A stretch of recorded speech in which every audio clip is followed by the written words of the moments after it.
Hurrah. It's about to go down, and it's all happening. Oh, these poor angelfish. They're about to crash their boat and film it and put it on the internet for our entertainment. And I am going to pick it apart and tell you what they did wrong. Ahoy hoy, I am Captain Boomy's professional boat floater and maker of dumb videos on the internet. I retired from doing big white boats to now I just teach small boat maneuvering when I feel like it. If you're somebody who likes what I'm doing, then stick around till the end of this video. I've got some timely stuff coming up and announcements. Ooh. First, a disclaimer. I love these guys. This is Sailing Good, Bad, and Ugly, Kristen and Matt. They are incredible, adorable, so much fun to watch. I highly recommend you go and check them out. There's links somewhere around here. And additionally, they're pretty badass. They've been sailing around the Caribbean without an engine. So the fact that they're having this little hiccup is so minor in the grand scheme of their big, impressive sailing adventures. I did get permission from Kristen and Matt to make this video. You should know that they are such sweethearts that they said if anybody can learn anything from this, they would be absolutely overjoyed that somebody else could learn from their mistakes. Super cute, right? Oh, they're just so cute. I want to weasel. Everybody feeling good? All right, brace yourselves. This is the hit.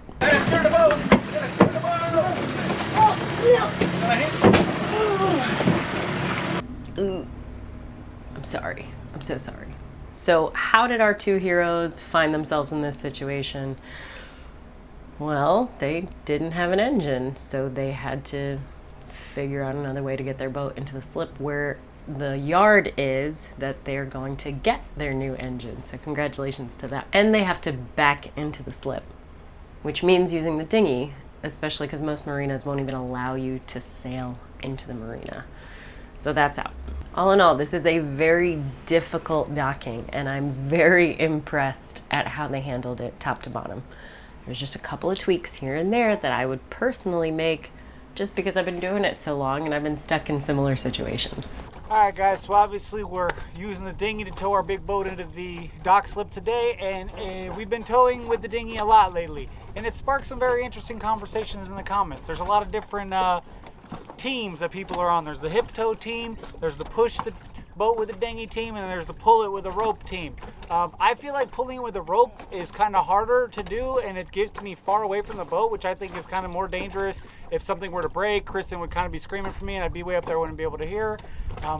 Obviously hip towing is really good if you're short-handed. There's two of us here, but if you have one person, the hip tow is good because you can jump in and out pretty easily. But I don't think our slip is wide enough to get in there with me on the side. So today I'm going with the tugboat Charlie, and I'm gonna just be pushing from the back.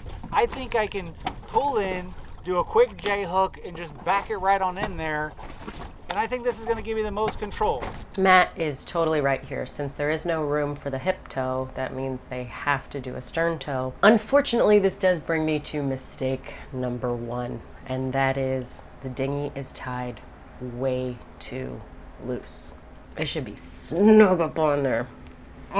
The fact that it's not super snug against the stern of the boat and really tight in there so that any adjustments he makes actually affects the boat immediately means that we're going to see this be the root of a lot of problems later on. So if I'm just getting it ready to tie me to the dock, is it a rope or is it a line still? I don't know. And y'all boys love to correct me. These poor guys. Being on the internet is really hard, and yes, everyone's gonna yell at you that you're using the wrong terminology, but who cares? If the two of you know what you're talking about, it doesn't really matter. Let me highlight some of the things that they are absolutely doing right. They're prepping the dock lines ahead of time, they're talking through a game plan, and they even do a test run of the maneuver that they're gonna have to pull off. All right, guys, so everything's set up. It's time for us to go. I'm a little nervous, but we got this. All of our experiences have led to this, using our dinghy to push our boat. And now we're gonna take a little practice run while we're out in the open water. Obviously, you just gotta pull up the anchor. And then once we decide that, okay, it works well, we're gonna enter in. And here we go. Here we go. If I'm going to be really picky about their game plan, though, it's that they didn't create an abort plan. Anytime I'm doing a particularly tricky maneuver and I'm worried at all that it might not go well, I chat with my crew about my point at which I can safely back out of the situation if I don't like it. That's an abort plan. Go ahead and make that J hook. Okay, so here they are practicing the maneuver.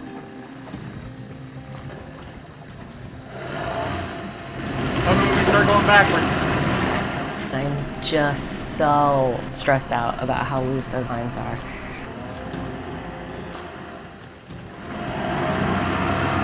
Going backwards. We are? Very little bit. So this looks like the hard part, the going backwards part. Yeah. Because it's so slow that I feel like I don't have that much steering control.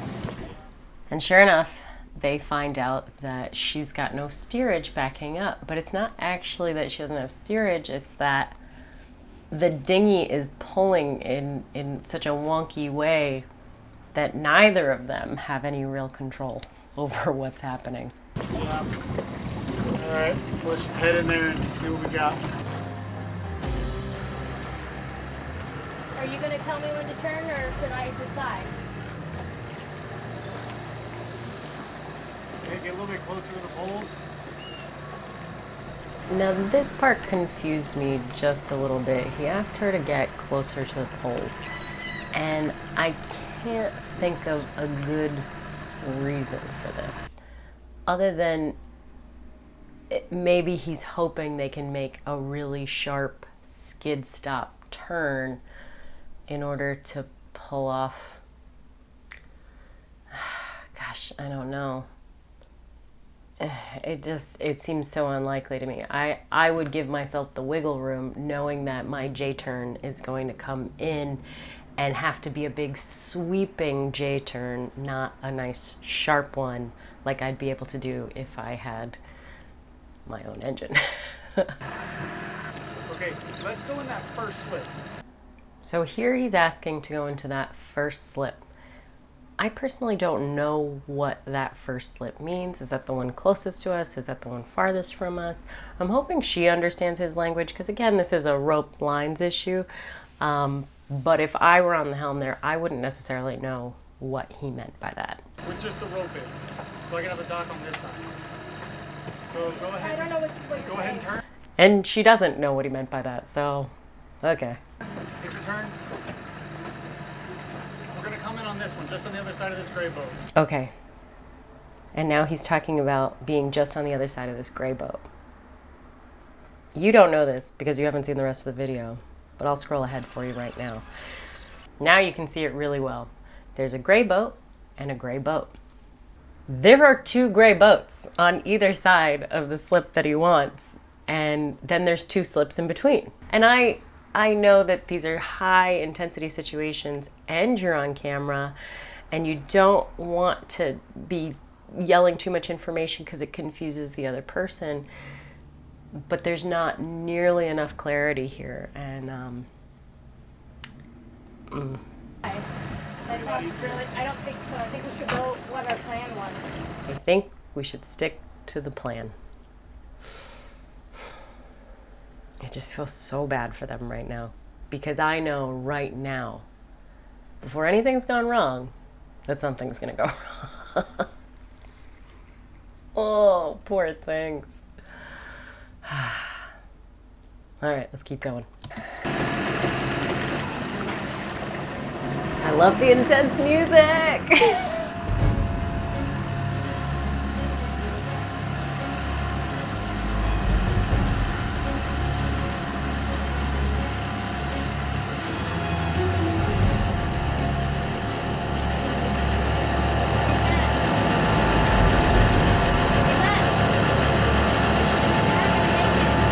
Matt, we're not going to make it. This poor couple. They still can make it at this point. I know why she's nervous. I know what her struggle is. She feels like she doesn't have a whole lot of control, and it's because anytime she does make an adjustment, it actually impacts which points are being tugged on the stern to the dinghy, and that's creating this yo-yo effect. So she feels like she doesn't have steerage, when really you don't need a lot of water over the rudder to have steerage, but you do feel like it's gone when you've got an opposing force sort of creating problems for you. That anxiety is why the next thing starts happening. The next thing being that Kristen starts second guessing which way to turn the helm. So she does this maneuver that I've seen other sailors do, but I want to fix it just a little bit for you if you are the type to get confused in reverse on the helm. Rather than turning around and having to think backwards, like from behind you to make this maneuver work, just step all the way around the binnacle and drive it like it's normal for you.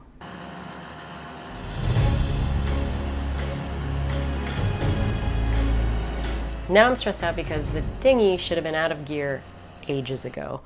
There's enough momentum with this boat that you're gonna get into the slip, or at least very nearby it, near enough that you can grab the dock and, manhandle your own boat around. Drift into the slip. It'll make things so much simpler for you.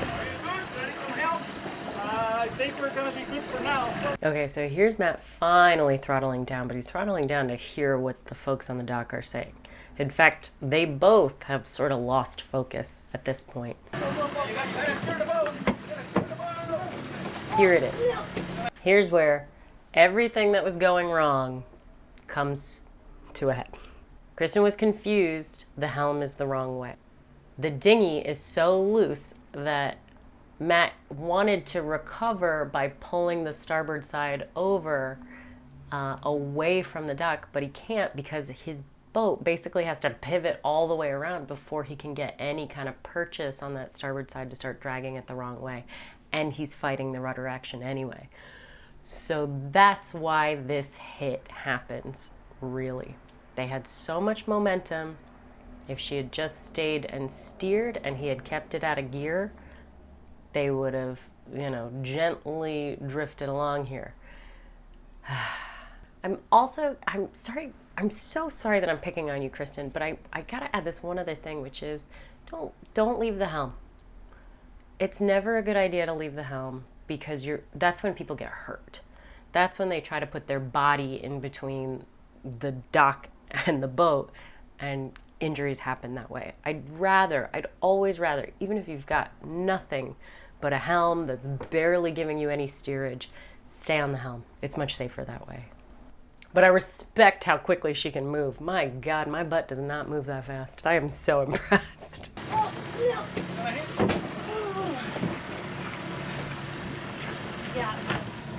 I should have stayed focused on what I was doing, huh? Yeah. Well, Okay, so let me go over it again. The number one thing that was screwing these guys up was the fact that their dinghy was not attached tightly enough to the stern of the boat. But they did a lot right in the meantime. They did a practice run, they had a game plan, they had all their docks lines ready to go.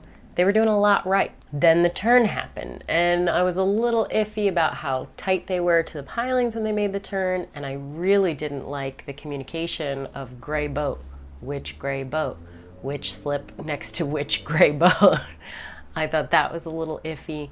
And then again, the dinghy being so loosey-goosey meant that when they did finally start reversing, poor Kristen, the helmswoman there, was trying to make action happen on the helm, and anytime she did, what she wasn't noticing was that the play between the dinghy and her turning meant that it felt like her turning was being ineffective, when really she was having to fight the dinghy. Throw in the fact that,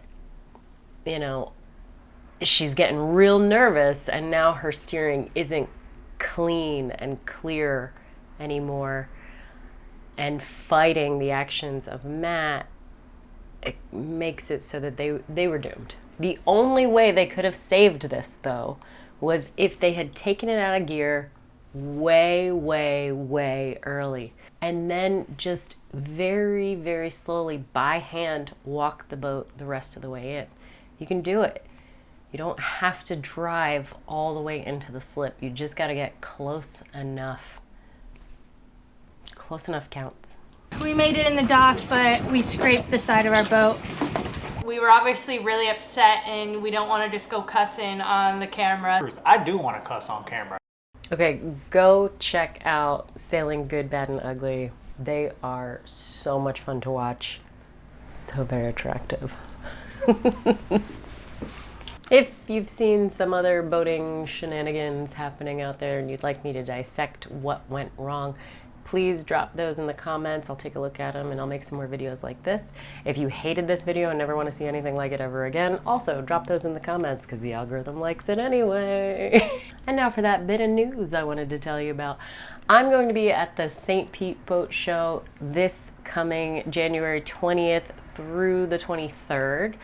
There's a big party that's going to be happening on the 22nd, and also there's a secret sneaky party being held by my good friend Bradford over with How Not to Sail. His stuff is hilarious. Go check him out and become a patron of his, and you can get invited to his super special party. Oh, party down, party down.